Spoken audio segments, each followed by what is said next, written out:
오늘 저에게 주시는 하나님 말씀은 고린도전서 15장 1절부터 11절입니다.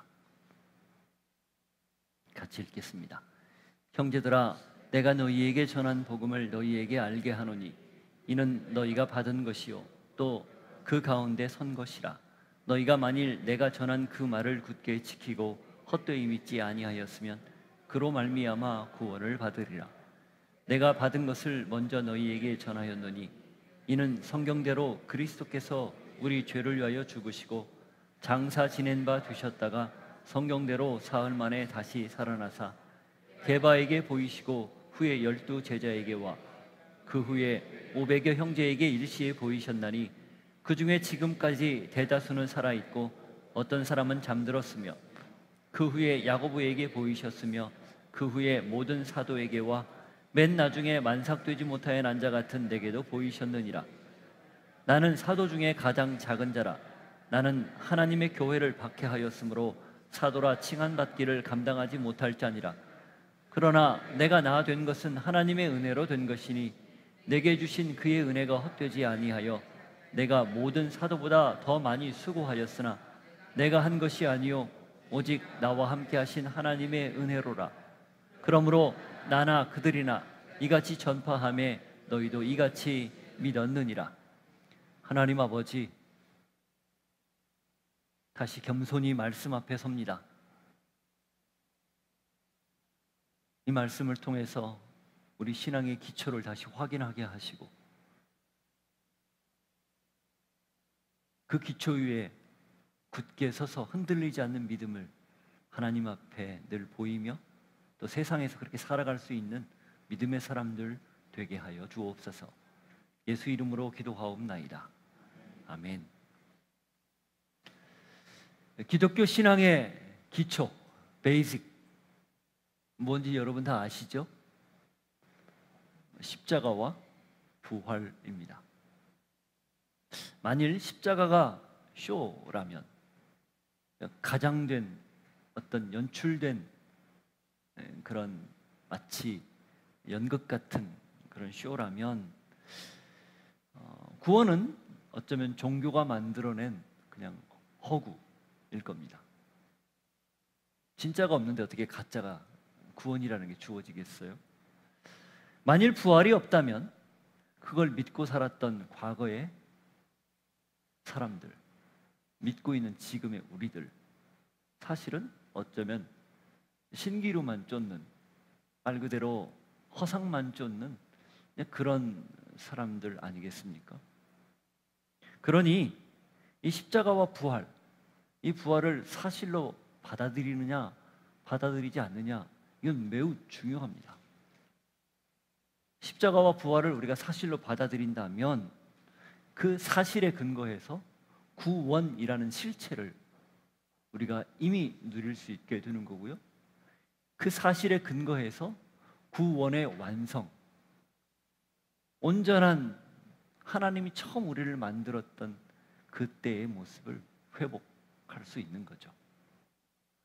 이게 흔들리면 사실은 구원도 우리의 장차 하나님이 주실 영광스러운 모습도 사실 아무 의미가 없는 거예요. 그리고 이게 흔들리면 사실 아무리 교회 열심히 다니고 아무리 신앙생활 열심히 한다 해도 그냥 헛사는 겁니다.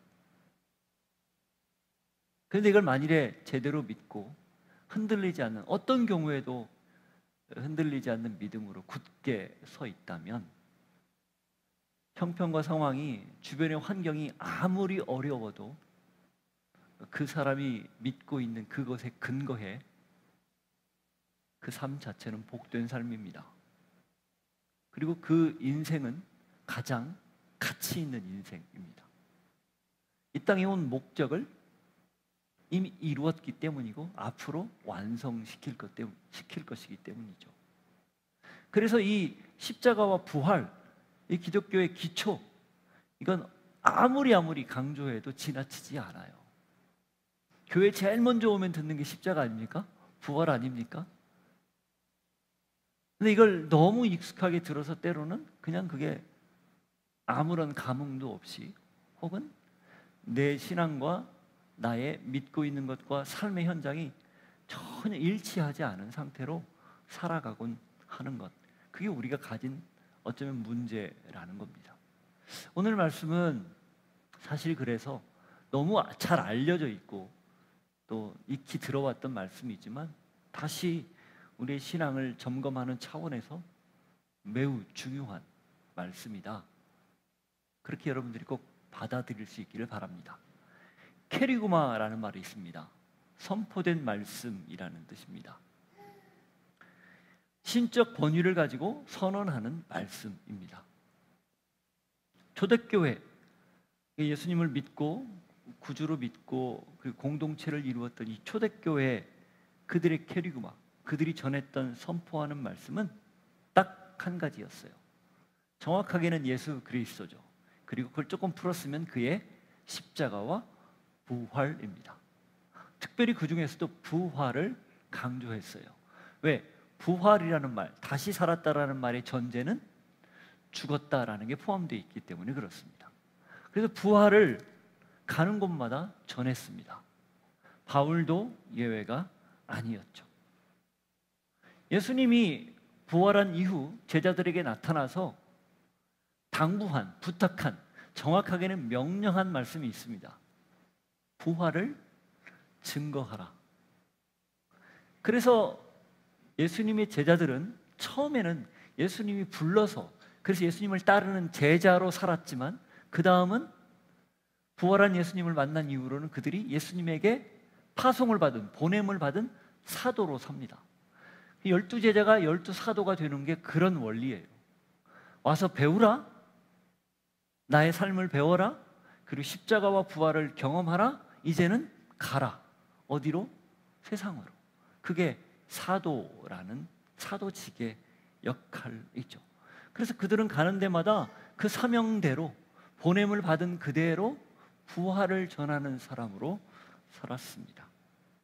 그게 굿뉴스, 복음입니다.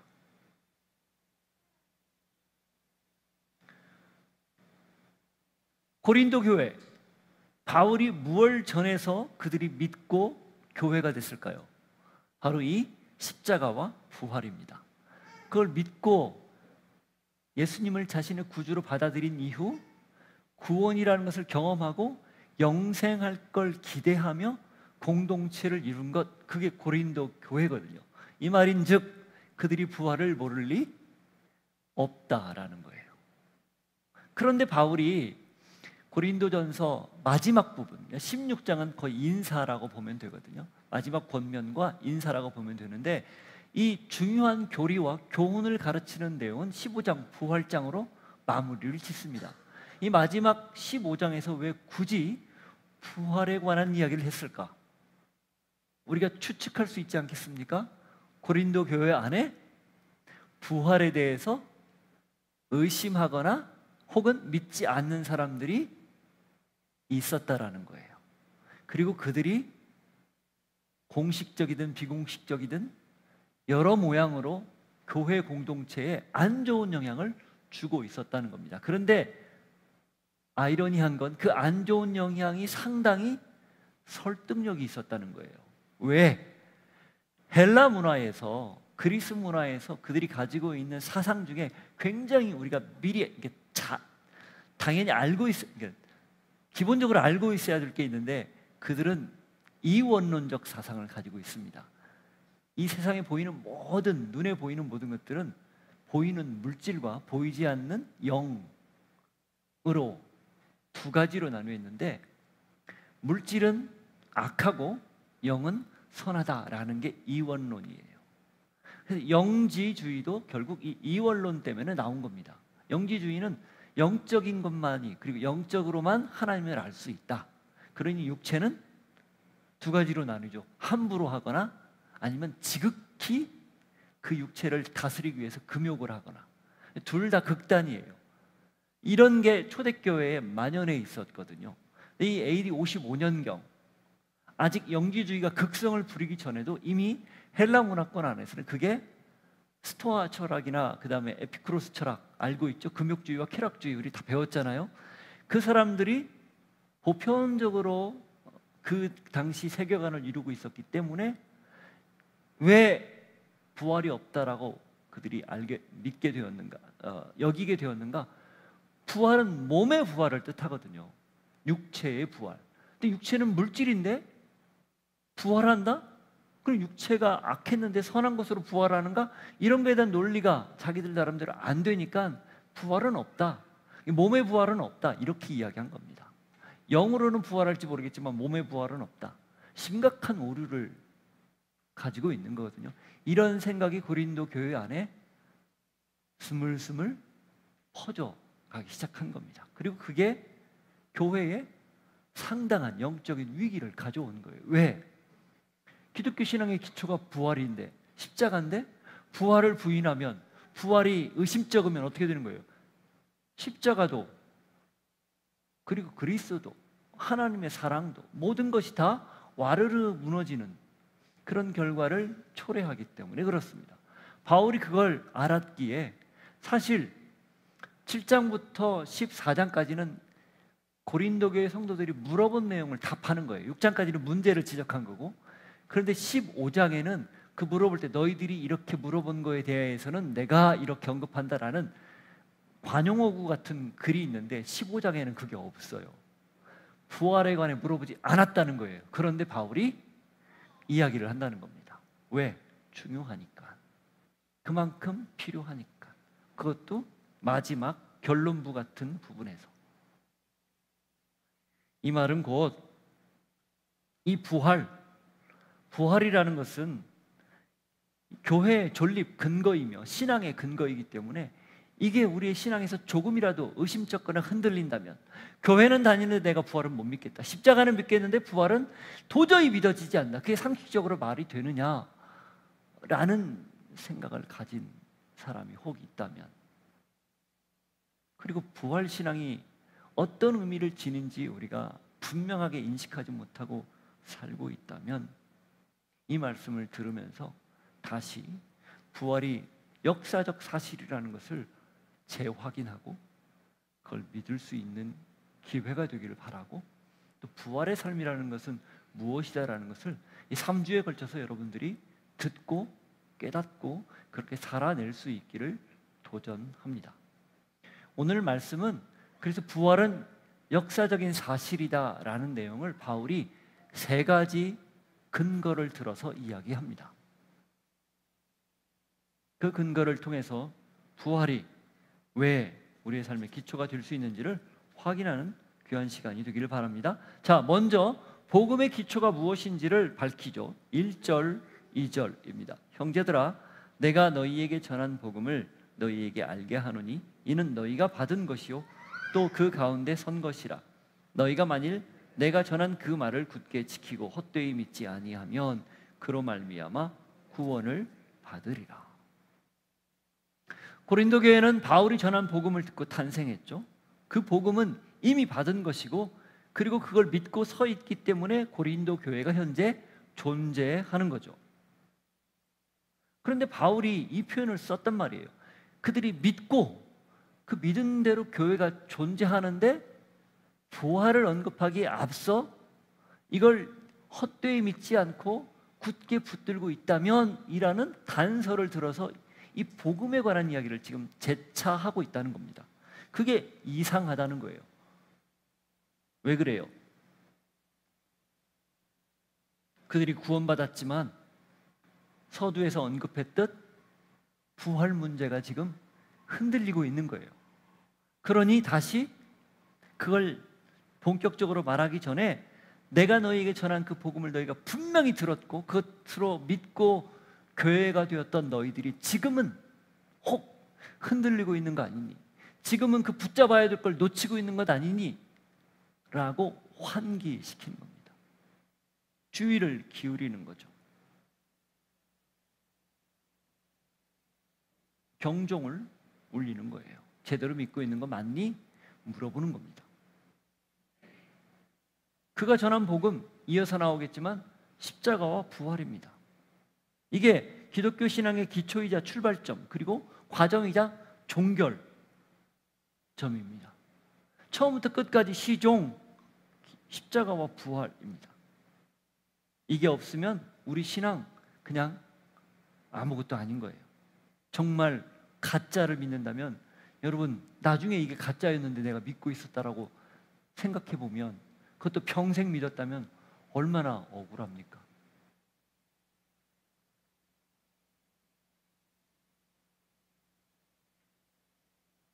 제대로 믿고 있는가?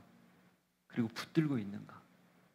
믿는 것뿐 아니라 여기 붙든다라는 표현, 거기 나오는 것처럼 굳게 지키고 라는 표현, 이게 굳게 붙들고 그런 뜻이거든요.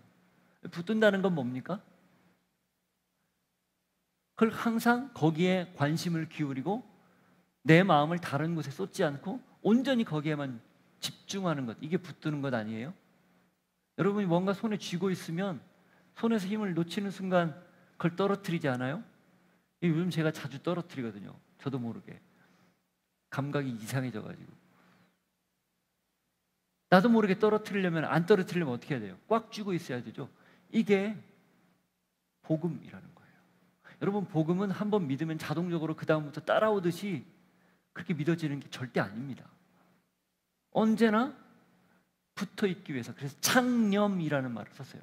생각을 거기에 딱 달라붙여 놓는 것, 그게 필요하죠. 그렇지 않으면 우리는 언제든지 나도 모르게 의심이라는, 혹은 익숙한, 내가 믿어왔던 것, 익숙한 어떤 환경이나 형편이라는 그 내 삶의 편안한 그 익숙함이 스물스물 들어와서 또아리를 틉니다. 또아리가 무서운 건 그게 딱 틀어지고 앉아서 안 떠나잖아요. 그게 어떻게 돼요? 의심이 불신이 돼요. 그 불신이 나중에는 불신인지 뭔지도 모르고 제대로도 믿지 못하는 그런 형편이 되는 거죠. 그러니 지금 바울이 말한 것처럼 경종을 울릴 때 우리 역시 듣고 내가 정말 십자가와 부활을 제대로 믿고 있는가? 따져 물어야 돼요. 그리고 믿고 있다면 그것을 늘 붙들기를, 또 붙들고 있기를 소망해야 됩니다. 바라야 돼요. 그래서 우리가 매일같이 함께 성경 말씀을 읽는 이유가 거기에 있어요. 하루라도 빠뜨리지 않고 읽는 이유가 마치 음식을 섭취하듯 성경 말씀을 섭취하는 이유가 거기에 있습니다. 그렇지 않으면 순식간이거든요. 우리가 요즘 열왕기서를 묵상하고 있죠. 아침 예배 때 열왕기서의 그 긴 이야기, 길게 400년 가까이 쓴 그 이야기의 핵심이 뭐예요? 저는 사사기의 반복이라고 봐요. 그때 이스라엘에 왕이 없으므로 백성들이 자기가 옳은 대로 생각한 대로 자기 판단대로 행동하더라. 이게 사사기의 핵심이잖아요. 그거의 반복입니다. 그때 이스라엘에 왕이 왜 없었어요? 있었죠. 다윗부터. 다윗 왕조가 있었고 여로보암부터 북왕국에도 왕들이 있었죠. 19명, 20명의 왕들이 있었죠. 그런데 왕이 없었다는 거예요. 어떤 왕입니까? 진짜 왕. 참 왕이 없었다는 거죠. 그 만왕의 왕 예수 그리스도를 그렇게 부르는 이유가 그분만이 진짜 왕이라는 거죠. 네, 우리가 이 열왕기서를 통해서 배우는 건 신앙이라는 건 어제 신앙으로 오늘 사는 게 아니구나. 또 오늘 신앙으로 내일을 담보하는 것도 아니구나. 신앙은 항상 그 순간순간 내가 정말 제대로 믿고 있는지 점검하며 스스로 물어보며 그걸 붙들려고 몸부림치는 과정, 이것이 조금씩 조금씩 쌓이다 보면 어느 순간 그게 하나님을 향한 절대 신뢰로 그렇게 마지막 순간까지 변하지 않는 모습으로 사는 것, 이게 신앙이구나 라는 거죠. 그걸 열왕기서를 통해 배우잖아요. 마찬가지예요. 바울이 이렇게 쓰는 건 고린도 교회에도 그런 메시지를 지금 주고 있는 겁니다. 여러분, 십자가와 부활을 믿습니까? 대답이 적네요. 믿습니까? 그럼 붙들고 있습니까? 붙드시겠습니까? 네. 그 물음에 스스로 늘 답하며 흔들리지 않는 그런 믿음으로 살아가야 할 것입니다. 자, 그렇게 해서 경종을 울린 다음에 이어서 증거를 제시합니다. 가장 확실한 증거를 제일 먼저 제시하는데 그게 바로 성경대로라는 표현이에요. 3절, 4절. 내가 받은 것을 먼저 너희에게 전하였노니 이는 성경대로 그리스도께서 우리 죄를 위하여 죽으시고 장사 지낸 바 되셨다가 성경대로 사흘 만에 다시 살아나사. 이 3절, 4절에 바울이 내가 받은 것을 너희에게 이미 전했는데 그 전한 게 뭐냐?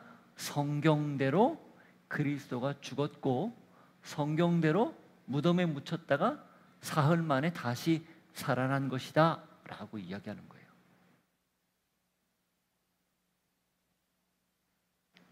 부활의 가장 확실한 증거, 그게 바로 말씀이라는 겁니다.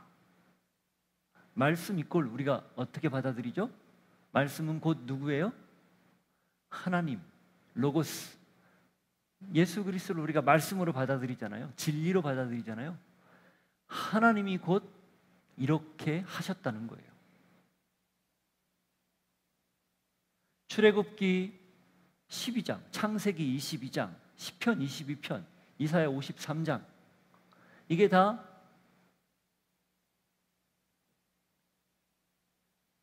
순환에 관한 이야기들입니다. 십자가 죽음에 관한 예언들이에요. 창세기부터 시작해서 예언서에 이르기까지 골고루 다 하나님이 말씀하셨어요. 이게 아주 대표적인 것만 예를 들었지 숱하게 그 안에 묻어 있습니다. 곧 무슨 뜻입니까? 구원을 약속한 거죠. 십자가 구원을. 이게 십자가에 관한 예언이라면 시편 16편 10절과 이사야 26장 19절인데요. 여기는 찾아봐서 읽겠습니다. 시편 16편 10절. 부활에 관한 아주 대표적인 예언 본문이에요. 시편 16편 10절.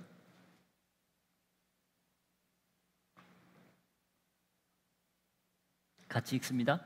이는 주께서 내 영혼을 스올에 버리지 아니하시며 주의 거룩한 자를 멸망시키지 않으실 것임이니이다. 영혼을 스올에 내버려 두지 않고 거룩한 자를 멸망시키지 않으실 것이다. 예수님이 스올에 내려갔지만 거기에 버려두지 않고 다시 살아났잖아요. 바로 이 본문, 이 근거입니다. 자, 이사야 26장 보시죠. 19절. 부활에 관련된 대표적인 예예요. 그 하나님의 말씀이에요. 그냥 동그라미 쳐놓고 그냥 알고 계시면 돼요. 19절 시작. 주의 죽은 자들은 살아나고 그들의 시체들은 일어나리이다. 티끌에 누운 자들아 너희는 깨어 노래하라. 주의 이슬은 빛난 이슬이니 땅이 죽은 자들을 내놓으리로다. 확실하죠. 이사야는 아시리아가 쳐들어왔을 때 북왕국은 멸망했고 남왕국 유다가 굉장히 위험했을 때, 위험에 처했을 때 하나님이 회복의 메시지를 주신 내용이거든요. 근데 그때 그 암울한 시대에 부활을 예언한 거예요.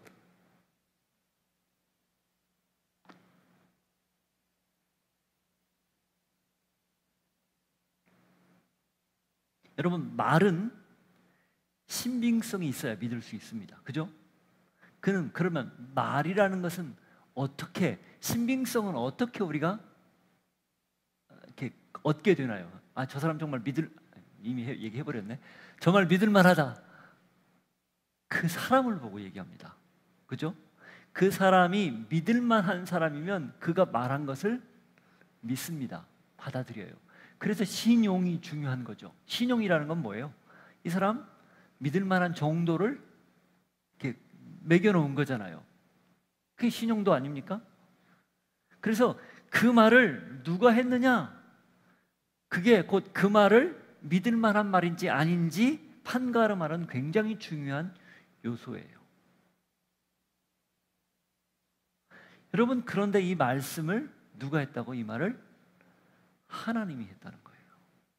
그것도 단지 그냥 우리의 귀로 들리는 물리적인 소리, 사운드로 들리는 그런 말만이 아니라 그 말을 너무도 감사하게도 많은 성경의 저자들을 통해서 기록을 했단 말이에요. 전해지는 말은 제가 지금 하는 말도 허공에 사라지고 말죠. 그러나 이걸 기록해 놓으면 이건 읽는 사람 모두가 그 말을 다 알게 되거든요. 기록까지 해놨단 말이에요. 자, 근거는 뭡니까? 하나님이라는 사실, 여호와가 하나님이라는 사실. 제가 처음 예배 도입부에 읽었던 역대상 29장에 나오는 여호와는 하고 쭉 선언했던, 광대하시고 위대하시고 그 하나님이 완전하다는 걸 우리가 믿기 때문에 그분의 말씀도 완전하다는 것을 받아들입니다. 그런데 그걸 기록까지 해서 전해주고 있어요. 그럼 그 말은 100% 신뢰할 말이라는 거죠. 그러니 이 말씀으로 그렇게 성경대로 약속한 대로 죽고 부활했다면 이거야말로 완벽한 증거라는 거예요. 더 이상 다른 증거가 필요 없을 만큼 완벽한 증거라는 거죠. 그래서 우리가 말씀을 그렇게 중요하게 여기는 겁니다. 모든 것의 근거가 되기 때문이죠. 내 삶은 물론이거니와 내가 해야 할, 판단해야 될, 그리고 앞으로 살아가야 될 이 모든 것들도 전부 말씀에서 그 기초를 통해 깨우치고 보는 지혜가 필요한 거죠. 여러분, 말씀을 그래서 우리가 계속 읽고 묵상하면 그 말씀 속에서 하나님의 지혜가 나에게 스며듭니다. 그리고 그 지혜로 세상을 보는 눈이 생겨요. 어떻게 해야 될지 판단력이 섭니다. 그러면 자연스럽게 행동이 따라가게 돼 있어요. 도대체 뭐가 뭔지 모르겠다. 그것은 곧 내가 아직 하나님의 말씀에 대한 깊이가 조금 부족하구나.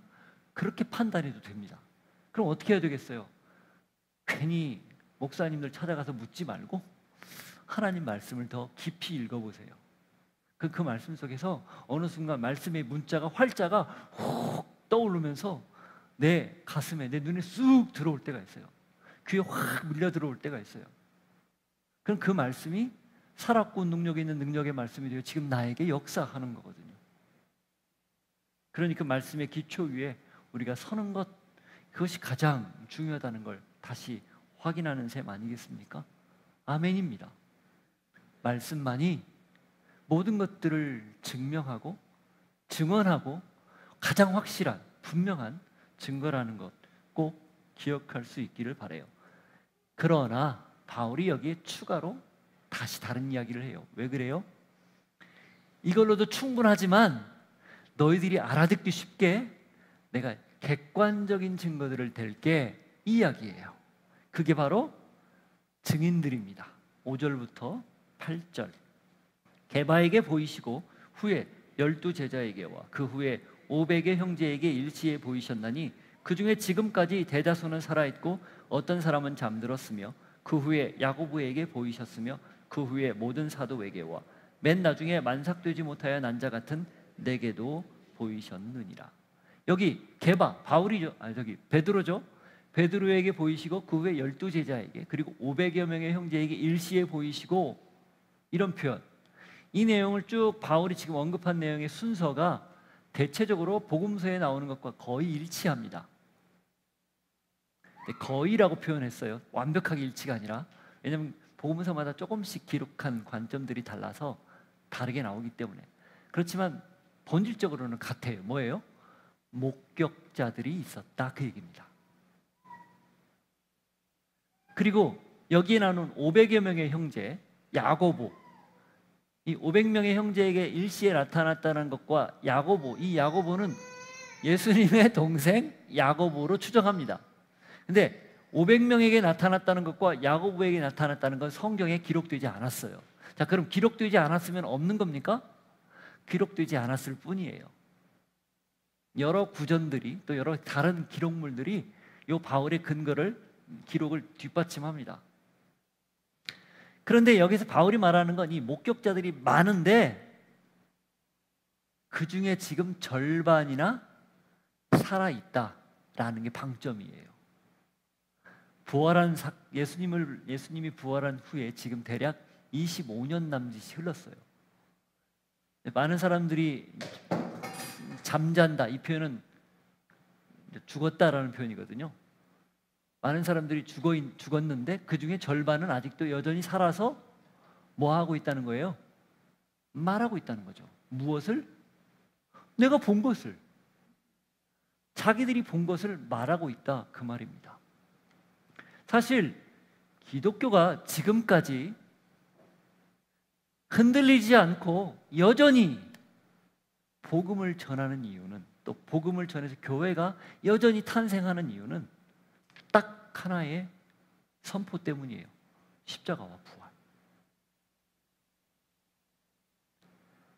증인이라는 말이 있어요. 여기 지금 증인이라는 표현을 썼죠. 목격자들. 증인이라는 말이 이 원어를 보면 마르티우스라고 되어 있어요. 이 마르티우스가 증인인데 이 말이 나중에는 무슨 말로 같이 쓰이냐면 순교자라는 말로 쓰입니다. 그래서 마르티우스 하면 보통은 증인이라는 말도 쓰지만 순교자라는 말로 많이 받아들여요. 그러니까 증인이 곧 순교자다, 이렇게 됐다는 거예요. 왜? 부활을 목격한 사람들이 증언을 하는데 그게 말이 되느냐 하고 핍박을 가하거나, 나중에 네로 이후에는 제도적으로 국가에서 핍박을 하거든요. 그 핵심이 뭐였냐면 너 예수를 믿느냐 믿지 않느냐 물어볼 때 부활을 믿느냐 믿지 않느냐, 이게 굉장히 중요한 핵심이었어요. 믿는다고 이야기하면 죽임을 당하는 거예요. 순교자가 되는 거죠. 그런데 이 사람들이 보통 같으면 자기 목숨이 아까워서 믿지 않는다, 그거 허상이다, 말도 안 된다, 이 헬라 문화권에서는 이건 말도 안 된다라고 거부해도 되잖아요. 부인해도 되잖아요. 근데 부인을 하지 않는 거예요. 그리고 기꺼이 죽음의 현장으로 달려가는 거예요. 마치 환영하듯. 왜? 부활을 믿으니까. 이렇게 죽으면 다시 사는 것을 믿으니까 서슴지 않고 죽음 앞으로 달려가는 거예요. 그래서 증인이 나중에 순교자라는 말로 똑같은 단어가 사용되는 거죠. 이게 무슨 뜻이에요? 그만큼 강력한 증거라는 거예요. 나중에 바울이 얘기하지만 만일에 부활이 사실이 아니면 그걸 믿고 있는 나, 그걸 평생 전하고 있는 나, 내가 세상에서 가장 불쌍한 사람, 불행한 사람, 헛산 사람이다, 이렇게 얘기를 하거든요. 그 이야기는 반대죠. 가장 가치 있는 삶을 살고 있다, 가장 의미 있는 삶을 살고 있다, 그 얘기하는 거 아니겠습니까? 누가 자기 목숨이 아깝지 않아요? 원형 경기장에서 사자밥이 되고 그냥 무참히 사라지는데 나중에는 불에 태워서도 화형도 당하고 끓는 이런 기름 가마 같은 데에 던져서 혹은 목베임을 당하거나 이렇게 죽어가는데 누가 그 목숨이 아깝지 않아요? 그런데 기꺼이 부활을 믿기에 타협하지 않고 끝까지 죽음으로 증언을 하는 거예요. 그게 마르티스, 그게 아직 여전히 절반이나 살아있는 사람들이 살고 있는 인생이었다는 거예요. 그런데도 부활을 믿지 않아? 바울의 어조가 그런 겁니다.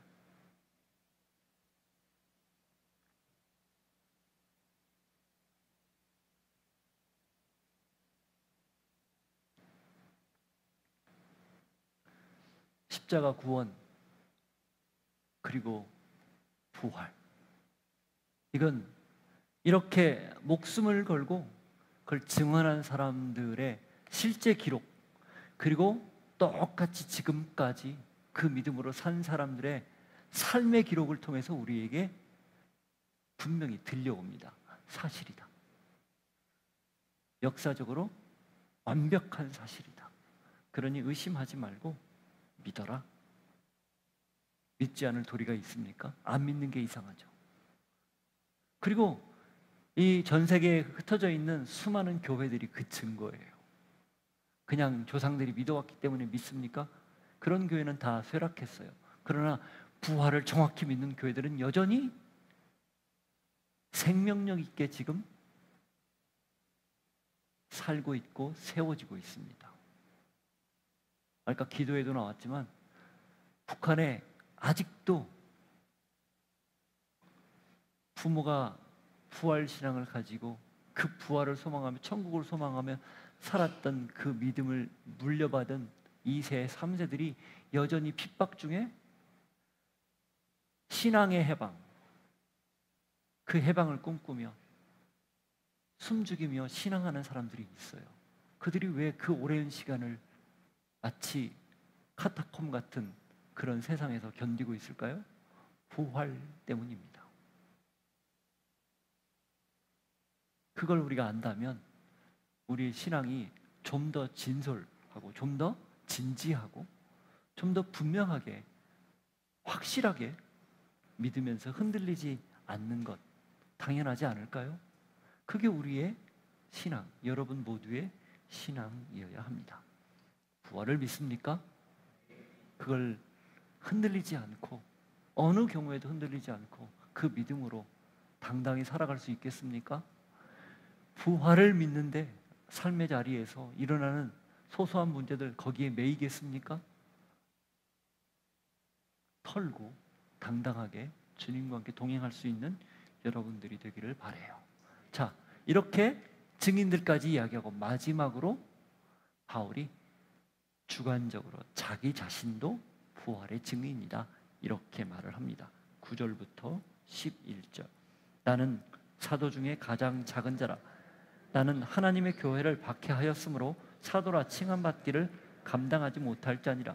그러나 내가 나된 것은 하나님의 은혜로 된 것이니 내게 주신 그의 은혜가 헛되지 아니하여 내가 모든 사도보다 더 많이 수고하였으나 내가 한 것이 아니요 오직 나와 함께 하신 하나님의 은혜로라. 그러므로 나나 그들이나 이같이 전파하며 너희도 이같이 믿었느니라. 가장 극적인 반전을 이룬 인생, 성경의 대표적인 인생 바울이에요. 여기도 기록했지만 교회를 박해하던 자가 교회를 섬기고 세우는 사랑하는 자로 바뀌었어요. 그리스도를 부인하던 자가 그리스도를 인정할 뿐만 아니라 그를 전하는 자로 바뀌었어요. 사도행전에 보면 바울의 이런 급격한 변화를 초대교회가 받아들이지 못했어요. 믿지 못하는 표정인데 제 말이 아니에요. 사도행전 9장 26절 27절 한번 보세요. 바울이 사도행전 9장에서 회심 사건을 경험하고 다메섹으로 가서 며칠 있다가 눈이 떠진 다음에 다메섹에 있는 사람들을 유대인들을 향해서 복음을 전하다가 쫓겨났잖아요. 아니, 저자가 지금 분명히 전달받기로는 예수 믿는 사람들을 핍박하러 오기로 해서 기다리고 있는데 어느 날 사라지더니 갑자기 나타나서 그 예수를 도리어 증언하고 다니네? 근데 너무 확실하게 증거를 하니까 깜짝 놀래가지고 어떻게 말로는 안 돼서 결국 이렇게 바울을 죽이려 했거든요. 그래서 광주리에 내려서 겨우 도망쳤거든요. 그게 이제 예루살렘 교회도 전해졌고 그 예루살렘 교회를 통해서 갔다가 자기 고향으로 돌아가거든요.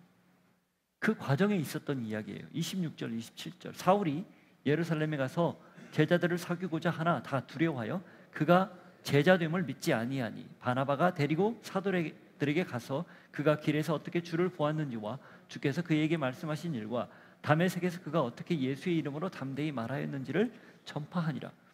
교회조차도 그 기가 막힌 역사들이 계속 일어나는 이 초대교회가 지금 베드로를 통해서 막 3,000명, 5,000명이 회개했던 그때 아니에요. 그 놀라운 일이 일어났던 교회가 자기들도 그렇게 놀랍게 변화됐으면서 바울이 변화된 거에 대해서는 받아들이지를 못하는 거예요. 왜? 그의 전력이 너무 강력했으니까. 설마 그리고 혹시 위장해서 그렇게 오는 거 아니야? 스파이처럼 예수 믿는 자 색출하려고 그런 생각을 했을지도 모른다는 거예요. 그런데 바나바가 적극적으로 변호해서 어떻게 된 일을 알려준 거죠. 이만큼 극적인 변화, 바울에게 나타난 변화예요. 그랬던 그가 어떻게 자신을 하나님이 들어서 사용했는지 거기 10절에 나온 것처럼 그걸 하나님의 은혜라고, 나의 나된 건 하나님의 은혜라고 그렇게 표현합니다.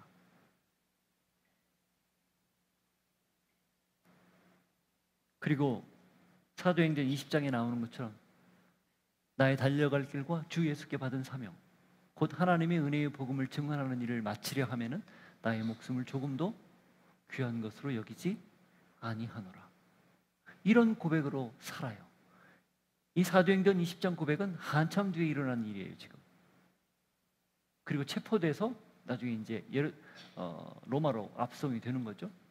자, 이런 극적인 변화를 지금 바울이 경험했기 때문에 그걸 자신 있게 얘기하는 거예요. 고린도 성도들은 그 바울의 이력을 알고 있지 않겠습니까? 아, 저 바울이 저렇게 변화된 것은 그 부활을 직접 경험했기 때문이구나. 부활한 예수님이 그에게 나타나서 그를 새롭게 해주었기 때문이구나. 이걸 알고 있지 않겠습니까? 그걸 다시 되뇌이는 거예요. 봐라. 부활의 가장 확실한 증거, 그 중에 하나가 바울 자신이라는 거예요. 자, 이 말은 우리에게 무엇을 시사하는 겁니까? 여러분, 우리는 부활에 관한 이야기를 듣고 십자가와 부활을 전에 듣고 그리스도인 된 사람들이에요. 누군가 전해줬기 때문에 전해 들었죠. 우리의 역할은 뭡니까?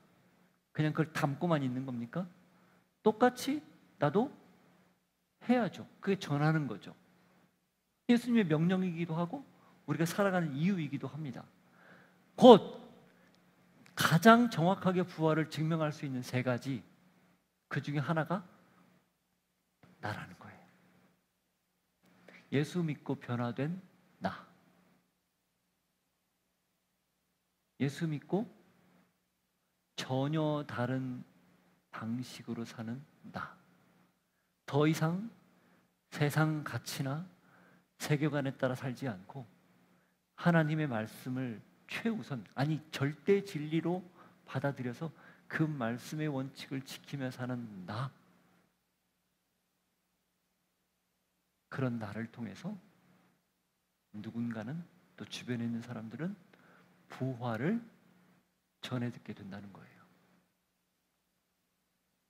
왜 부활을 믿어야 하는가? 역사적 사실이기 때문입니다. 수많은 증인들이 여전히 생생하게 살아서 증언하고 있기 때문이에요. 그들의 제자, 그 제자들의 제자, 제자들의 제자, 우리까지. 그리고 또 하나, 바로 부활을 믿고 있는 나의 변화된 삶이 여전히 누군가에게 부활을 증명하기 때문에 부활을 믿어야 되는 겁니다. 그리고 나는 그 부활을 믿는 사람으로 부활을 믿는 사람답게 살아야 되는 거죠. 그러니 이 믿음에서 흔들리지 않고 사는 것, 그게 우리에게 가장 기초라는 것 다시 확인할 수 있기를 바라고, 부활의 삶을 살아낼 수 있는, 변화된 삶을 살아낼 수 있는 여러분 한 분 한 분이 되기를 축복합니다. 아멘.